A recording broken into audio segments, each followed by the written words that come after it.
Well, welcome to a new Harry's Garage video, and today's car is the Bentley Bentayga V8. Now, I've got this car in after Bentley gave me a call after seeing that Land Rover Defender test I did, both on the farming channel and reviewed it here. And Bentley said, we do have farming SUV as well. I said, really? Yeah, the Bentayga V8. Right, so I said, well, let's see how true that is. So I booked this in and it arrived. And well, I was quite pleased it was green. That's a good start for a farmer sort of car. But really, could it really be used as a farming car? Well, during this test, what I'm going to do, take it a bit off-road and on-road and just sort of live with it. I've actually had it a few days already. I've done motorway journeys and that sort of thing. But we're going to do a bit more fun things this afternoon. Right, Bentley Bentayga, I first drove in 2016, the W12 version. It just came out. We actually appeared in 2015. It is 5 years since I last drove a Bentayga. And last year in 2020, it had a sort of facelift, a sort of slight redesign. And I've never driven the V8 version, which I always thought was probably the sensible version to get. It's a little bit cheaper, £146,700 before sort of on the road costs of registration and stuff, and a few extras. And there are quite a few extras with this car because this tops out at £181,000. So what's the Bentley Bentayga Mark II all about? Let's go and have a closer look. Well, the first good thing when you buy a Bentley Bentayga is you get a lot of car for your money. It's just over 5.1 meters long. And it sort of looks about right because the wheels are so big as well. They're 22-inch wheels. That's part of the Mulliner driving specification. And they're fitted here with the Pirelli Scorpion Verde. These are all-season tyres, and I really rate these tyres. I had them on my Range Rover as well. Oh, I ought to know, if you're wondering why am I wandering around in wellies in the garage, well, the first test of a true farmer's car is you have to be able to drive it in wellies. So the whole test will be done wearing wellies. Right, if we go around to the front, we just see some of the redesign, what's changed on Bentayga 2. First thing you notice is the bonnet line comes right down to the grille. There used to be a sort of surround and the badge sat on the surround and the bonnet sort of opened here. Now the bonnet comes further down.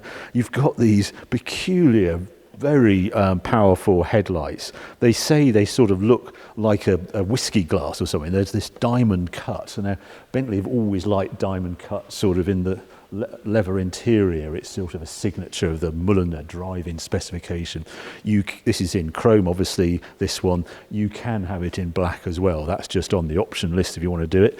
This one also has the all-terrain specification. So underneath, we'll have a look in a moment, it's got a sort of sump guard and things like that on. Come round to the side, there's a slight redesign of the Flying B there. Big doors, especially the rear door. I'm surprised how easily I can actually sit behind me in this car quite happily. Lots of space in here. And you also get quite a nice little central controller, the little screen. I've read tests that it's removable. I haven't managed to remove it, so I'm not sure if that's true on this particular car. But the real redesign is here at the back. Previously, the number plate sat about here in an indent, and then it had a clever sort of tailgate design that was like a B, but it was split, so the tailgate sort of came down here. Now it wraps around to the sides, and you have this Bentley GT-like rear lights. I'm not sure why it flashed then, but it's obviously, perhaps it's ticklish or something, I don't know.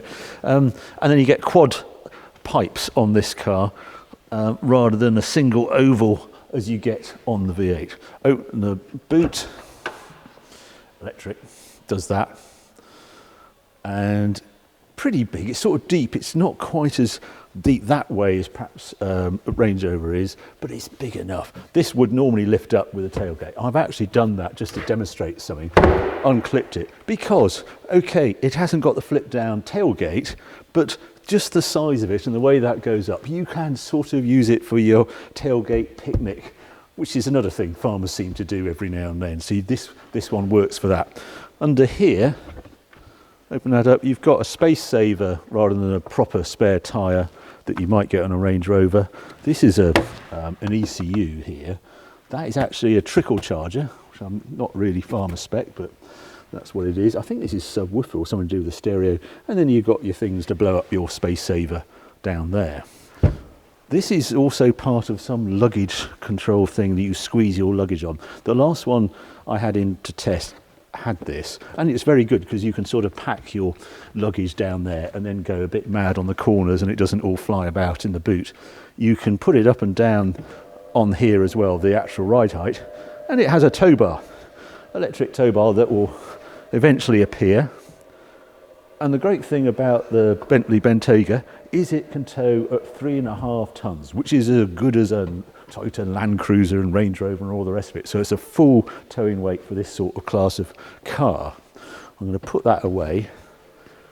Actually, I want to just show you the seats as well, because they're quite clever. If you just come around here, the seats do flip down. There are several options on the rear seats. You can have individual 2 seats in the back, or the sort of 5-seater version, which is this one. So it looks like a bench at the moment, but there is a central armrest. But the way they tip down, they actually fold flat, so you can make the boot bigger. If I just pull on this lever, it does that, then that clips into that position. It doesn't go quite flat. I'm just going to do the other side. Let's bring this one down as well. So there you go. It's not a properly flat floor, but a very big space. So you can get big stuff for that essential shopping down to, you know, the farm stores, etc. If you've watched that Defender video, I just couldn't put a bale of hay in the back of this Bentley with that beautiful carpet, but it does fit in long ways as well, rather than like the Defender where you had to go side on. Right, and here it is, V8. Now this is a hot V again, so the turbos sit underneath there, and it actually means I can't do my normal trick of ripping this off. It's a bit trickier on this one. I think they've got the heat protection, etc. there. The thing about these hot Vs, I've mentioned it before, is when you turn the car off when you've arrived home, all these fans sort of continue to you just hear them going all the time. And because they have to cool down these turbos, because they can't have these sort of red hot turbos sat there and sort of damaging the paint or whatever, melting this plastic. So you have this 5-10 minutes of brrr outside your house. I'm going to put a clip in now so you can listen to what it sounds like.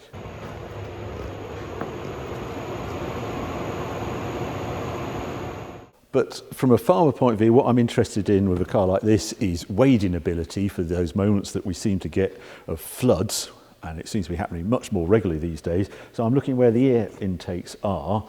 There the air intakes just coming in here, and then they suck right from the top of here.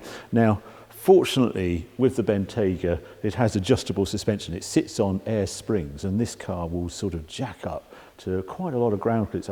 But the wading ability isn't as good as that Defender or a Range Rover. This is at 500 mil, so half a metre, rather than 900 mil for the new Defender and Range Rover. But anyway, there we go. That's the details on this car. So let's take it outside and see what it actually drives like.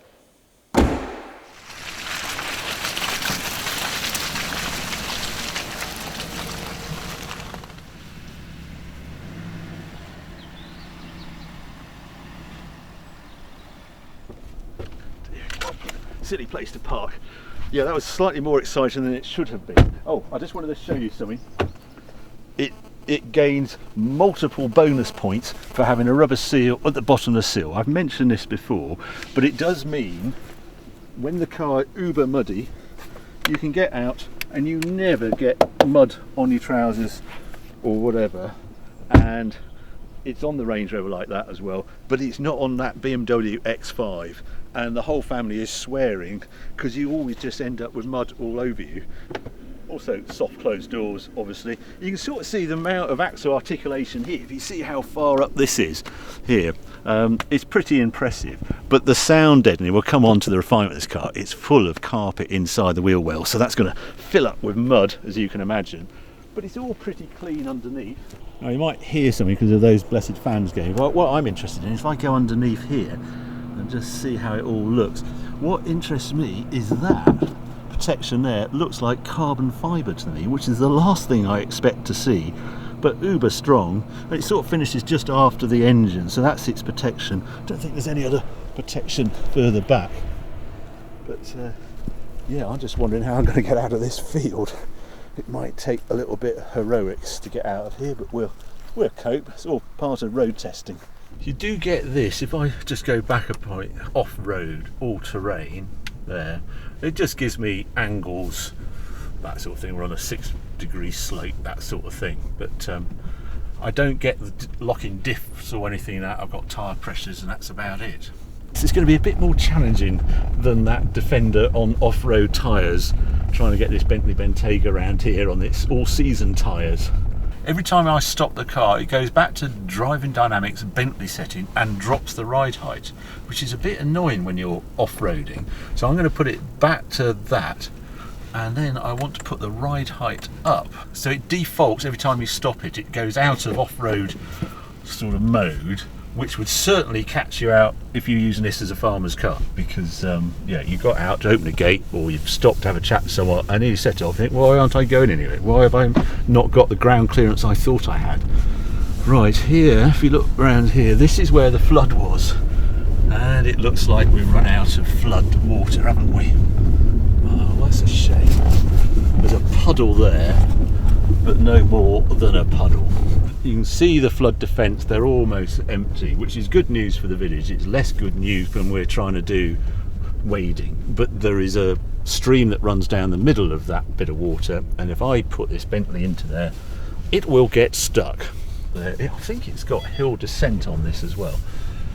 So if I just point it down here, so I've got no feet on the pedals and it's getting me down the hill, which is good. That's quite a useful thing. Let's go and try another little run. I'm going to head back up the hill. But this is steep. I know there's a fence post there, so I can just tip it over the edge. And there we go.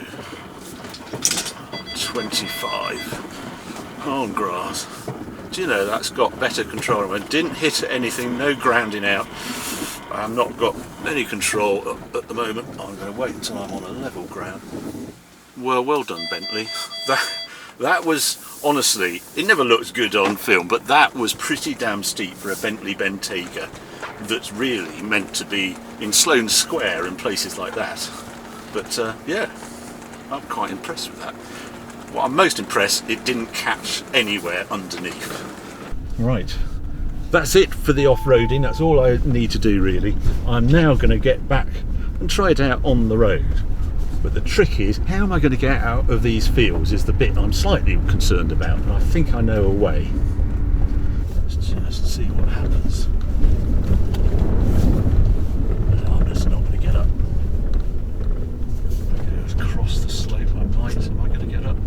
You're going to get up. Well done, Bentley. Now, did we leave the gate open?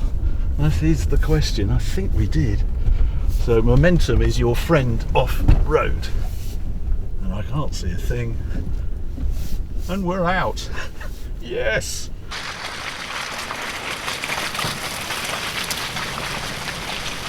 Back on tarmac now.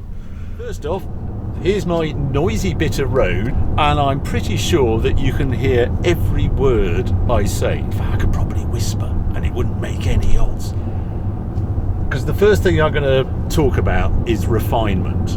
Now, I've got my decibel meter down here, and it's 65, 68 down here on my noisy bit of road. Remember, the 911s are into the high 70s, and it really strikes you, this car, how they managed to suppress the outside world and what's happening with those giant 22-inch wheels, and it just doesn't generate that road sound that you normally would get. And yesterday I had to do a job at Brands Hatch. You'll probably have watched my little rebuild of my Lancia Fulvia Zagato. If you haven't, well, the first one's there, the video I did. And I visited them again, and I took this car down, and all UK viewers who have ever used the M25 will know there's a particularly noisy bit of concrete surface around sort of Guildford turning and Woking, around there, and it's proper loud. I remember that Ferrari Superfast, it's 83 decibels or thereabouts. This 68, 69 decibels, smothered it, just wasn't there. I'm going down here, I'm at 62 decibels, doing 20 miles an hour through Burford. It is beautifully refined. Everything sounds better, so the stereo system in this is knockout, because you've got this space. It's got the space and the speakers to really generate the sound, and you haven't got the background sound to get in the way. So telephone calls, crisp as you like, just easy to live with. Now you've got this controller here as well. You know, I was playing around and I had it in mud and snow and stuff. I've got Bentley setting, which sort of changes between sport and comfort. But I just think for long distance, I actually like the comfort, because you do spend a lot of time wafting in this world with crowded roads and stuff. So I think I quite often think a comfort button is actually a better idea than a sports button. It's actually way too hard for UK tarmac. Other things just in the cabin, very nicely designed. There's a redesign here of the vents to look like the Flying Bee, the wings either side. That's a redesign in this Mark II one. Different entertainment here, different screen. I can go to nav. It's quite fast how it reacts, but it has some annoyances. Heated seats, I have to press a button there, and you think, well, why hasn't the heated seats come on? Oh, when you press the heated seats button, it comes up on screen and disappears when you don't want it, and then you have to touch that, and then I don't want 3, so I have to touch it again. No, I touch that, don't I? No, I don't want. You still got me on 3. I've got on 2, have I? 1. I only want 1 bar on the heated seats. Why can I just control it with the 1 button? It's not as though I haven't got a button for the heated seats. I don't, but you go 3 stages in. It just seems to be an obsession with all manufacturers, and unfortunately it's here. And it's a real shame you can't get that spinning central thing with the 3 dials and the navigation screen disappears. You can only do that in the Continental GT, not in the Bentayga.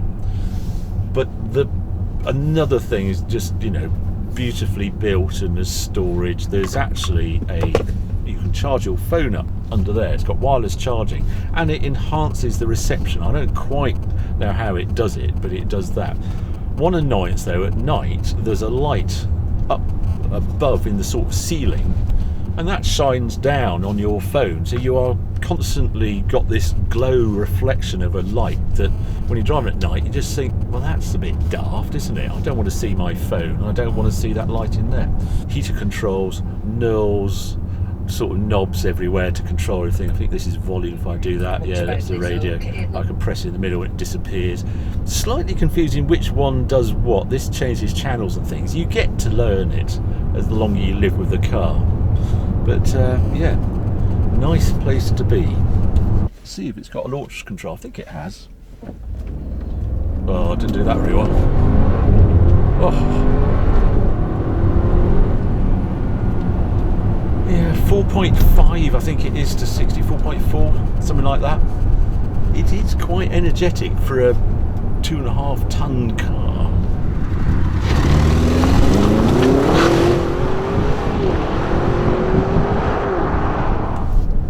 And then down here, this uber bumpy road dismisses it, as I had expected to, really. Because the great thing with an SUV, and you actually, it's because it's thought of as an off-road vehicle, again, it has that suspension travel, and that just squashes, gives the suspension more chance to play with the bumps. What's particular trick with this car is the anti-roll technology on it. It's got the 48 volt system on it, and it's remarkable. That smaller steering wheel than you would expect. I'm not really feeling as though I'm in a 2.5 ton car. But Bentley have always had this waftability. That's just in their DNA, and this has got it by the skip load, really. Yeah, right, let's try it through here. I'm going to put it back into Bentley mode so that it can sort out what it wants it dampers and things to do. Here's the compression going through here. Nope, there's no compression. Sharp corner, there is no roll. I can aim where I want it to go, and through here. My goodness me.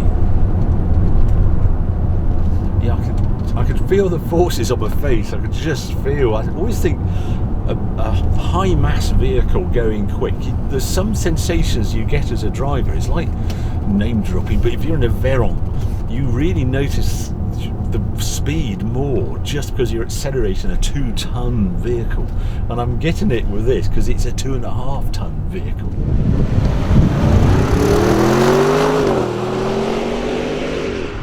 You know what, I think it's time to go through the dislikes and the likes of this car. Well, I start with the dislikes. I suppose the first thing I have to mention is the price. It is a pricey car. I mean, the starting price of £147,000 as near as damn it, and then with the extras, and they're chunky extras, aren't they? The dynamic pack for the dynamic £10,000, the upgraded stereo £6,500. I'll flash up all the extras now, and you can have a look at what they give you. But you're very soon into £180,000 car, and you think, well, perhaps I should buy the W12 and not the V8, and then you're at £200,000. Where did it all go wrong? So yeah, price is quite something on this car. The looks, I think they've improved the looks. We've had 5 years to get used to the looks. When you own this car, what you see is inside, and that is second to none. Just the sheer quality of everything. So the looks, you soon get over that hump, really. You know, there's arguments over the DBX, whether that's a good looking car, and then we don't then mention the Cullinan. But I'd much rather be rocking around in a Bentayga than a Cullinan, even though perhaps the Cullinan does amazing things. Well, I'm going to actually put it into sport, because I can't believe what this car can do in sport. You see S up on the dash, and yeah, it almost ought to stand for surprise, because it really gets a move on. The dynamics of it completely change, the gear change are really much snappier, and it sheds weight. Can't go too hard in here because there's a car coming the other way, but it just punches out of there. It defies logic how it makes 2.5 tons behave as it does with the anti-roll technology. The Aston DBX through there was even better, a smidge better, but it's about 200-300 kilos lighter, so you expect it. But yeah, the difference between comfort and sport, both very usable, is a big shot, and it's something that the engineers have really must have worked on very hard, and they've got it bang on for this car.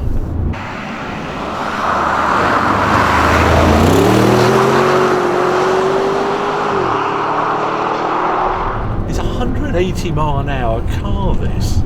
180 miles an hour. I mean, Mr. Durheimer was obsessed with speed, and I think that's another a slight dislike of this car, is the glass area isn't nearly as big as Range Rover, and it's all to do with that speed. The dynamics had to be right, it had to have that top speed, so that meant a good CD factor, and that's why you got a slightly reduced glass area compared to Range Rover. Moving on to the likes, well, number one, just the refinement, just the feel-good factor from being in here. You're never going to get bored of it. Range Rover has a bit of that as well, but it just takes it to another level in the Bentayga. Now, yeah, I ought to include, actually, within that refinement, the quality feel of everything you touch in this car. The use of real metal that's cold to touch, the door handles, these beautiful organ stops that you're never going to get bored of just caressing, and they work so well as well, you know, as an actual deciding how much flow you want for your vents. Quality of the levers, everything feels like it would never ever wear out. We're talking sort of 50-100 year life cycle. It's just beautifully done. And also the sort of how the switchgear actually works, and that little, you know, you can just feel the clicks as you move it slightly. Fantastic. And then this gearbox and this engine work beautifully. Better, I think, than the Conti GT I had that had that dual clutch transmission. In here with the ZF 8-speed gearbox, I'm a huge fan of it. And apparently it's fitted to this for its towing ability. That 3.5 ton tow requirement demanded that it had the auto box rather than dual clutch, and it's all the better for it.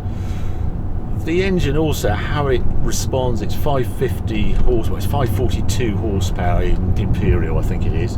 Ample, 4.5, as I say, to 60, just dips under 10 seconds to 100 miles an hour.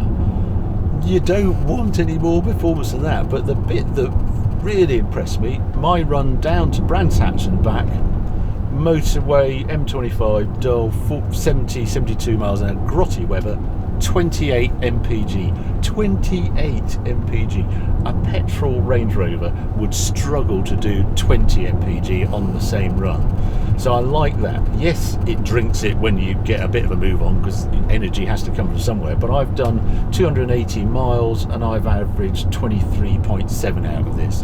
And that actually means that you get a decent range. If I hadn't used it off-road, if I hadn't done several launches with it, well, I'd be near a 450 mile range from an 85 litre tank.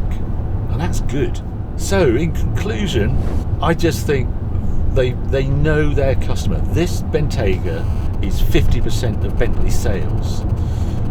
How things are going to change before 2030, I don't know.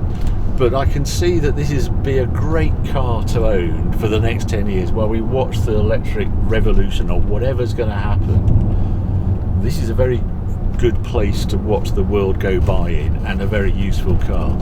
But is it a farmer's car?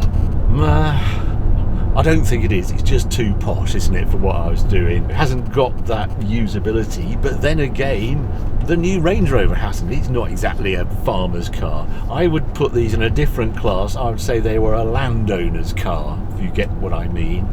The Defender is a potential farmer's car. My old generation Range Rover, the L322, that's a farmer's car. But this, no, it's a landowner's car. It's a terrific car to float around in. I've really enjoyed my week with it, and I hope you've enjoyed this video as well. If you have, well, please keep watching, keep subscribing. More videos coming along very soon.